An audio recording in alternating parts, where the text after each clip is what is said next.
Bakit nga ba binabalik-balikan ang probinsya ng Nueva Ecija? Bukod kasi sa kilala ito bilang rice granary ng Pilipinas, ay kilala din ito dahil sa mga nakatago nitong mga likas na yaman, gaya ng mga nagagandahan nitong mga bundok, mga malilinis at malinaw na ilog, mga Instagrammable na resort na nasa palibot ng lawa, mga naggagandahang mga flower farms, at marami pang ang iba. Kaya tara sa Nueva Ecija. Bale, binook nga pala namin yung tour na ito sa FB page ni Triple K Travel and Tours. Isa kasi sila sa mga trusted travel and tours dito sa atin sa Pilipinas. Sinundo nga nila kami ng van sa may Daang Hari, Bacoor. High ceiling na roof nga na van ang gamit nila dito, kaya mas komportable. At dinaanan nga din namin yung iba pang mga joiners. Madaling araw nga nang dumating kami sa may Gapan, Nueva Ecija, kaya nag-breakfast muna kami dito. First stop namin ay ang Minor Basilica and National Shrine of the Virgin Divina Pastora, na kilala rin bilang Three Kings Parish or Gapan Church.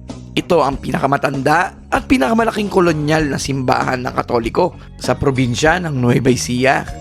At hindi naman kalayuan dito, matatagpuan mo naman ang Lumang Gapan, o mas kilala din bilang Little Bigan of Nueva Ecija.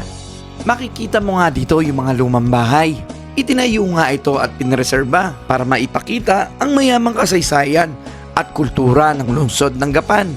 Next stop ay ang Minalungaw National Park. Ito nga yung ilog na naghahati sa General Tino at Gapan City. Pwede nga kayong maligo dito sa napakalinis nilang ilog, na ang tubig na nanggagaling pa mismo sa Sierra Madre Mountains. Napakaganda nga ng mga rock formations dito. Dito nga, pwede kayong mag-river cruise gamit ang kanilang balsa. Next stop naman namin ay ang The Pavilion Farm and Resort, na matatagpuan sa Barangay Tabuating, San Leonardo, Nueva Ecija.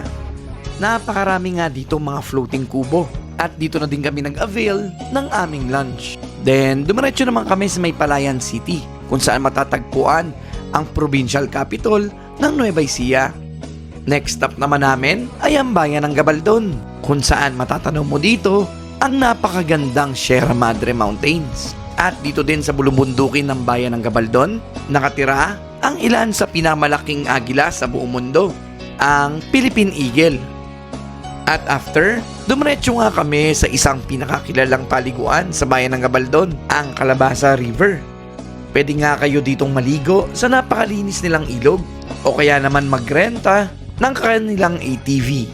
At bago nga kami dumiretso sa aming accommodation, ay dumaan kami sa Welcome Arc ng Bungabon. Ito nga yung kilalang onion capital ng Pilipinas. Then after, dumiretso na kami sa aming accommodation na matatagpuan sa Pantabangan, Nueva Ecija, na malapit lang din sa Pantabangan Lake. Malinis nga ito at maayos. May TV at fully air condition, may sariling banyo, may maayos na kama, may towel at toiletries, may ref at marami pang ang iba. Then day 2. Dumiretso naman kami papuntang Pantabangan View Deck area. At dito nga nagpicture-picture kami kasama pa ng ibang mga joiners. Then next stop, dumiretso pa kami sa isang resort sa may Pantabangan. Dito nga pwede kayong maligo sa napaka-aesthetic nila na swimming pool, kung saan ang background mo lang naman ay ang Pantabangan Lake at ang mga naggagandahang mga bundok. Napaka-aesthetic nga din dito. At panalo ang mag-picture-picture. At dito na nga din kami nag-breakfast. Bukod nga sa napaka-aesthetic ng restaurant nila, ay masarap pa yung mga pagkain nila rito. Then after, pumunta din kami sa katabi nitong resort. Napaka-aesthetic nga din ito at maraming swimming pool. Malawak at marami ding pwedeng pagpasyalan. Dito nga, marami kang makikita ng mga live dinosaurs. Then after, dumaan naman kami sa St. Vincent Ferrer Parish Church para magpasalamat sa lahat ng mga biyayang natatanggap namin. Next stop naman namin ay isang sikat na flower farm sa San Antonio, Nueva Ecija. Marami nga mga Instagrammable spots na pwedeng pagpicturan dito. At napakalawak din ng lugar na ito. Na-enjoy nga din namin ang mag-ikot-ikot dito. Lalo't iba't ibang mga makukulay na bulaklak ang pwede mong makita dito. Then lastly, bumalik ulit kami ng Gapan City. kung saan matatagpuan ang flower farm ng mga rare bougainvillea. Napakalawak nga nito at napakaraming spot na pwede nyong pagtambayan at pwedeng pagpicturan.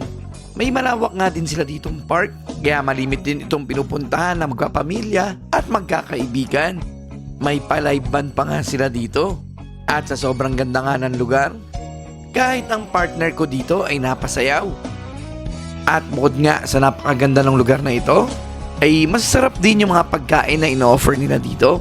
At dito nga nagtatapos ang Nueva Ecija tour na ina-feel namin. Ikaw, anong paborito mong puntahan sa Nueva Ecija? Paki-comment naman sa comment section. And for bookings and inquiries, mag-message lang po kayo sa FB page ni Triple K Travel and Tours. Ako nga pala ulit si Lakwat Cheron Technician. Just follow us for more and God bless!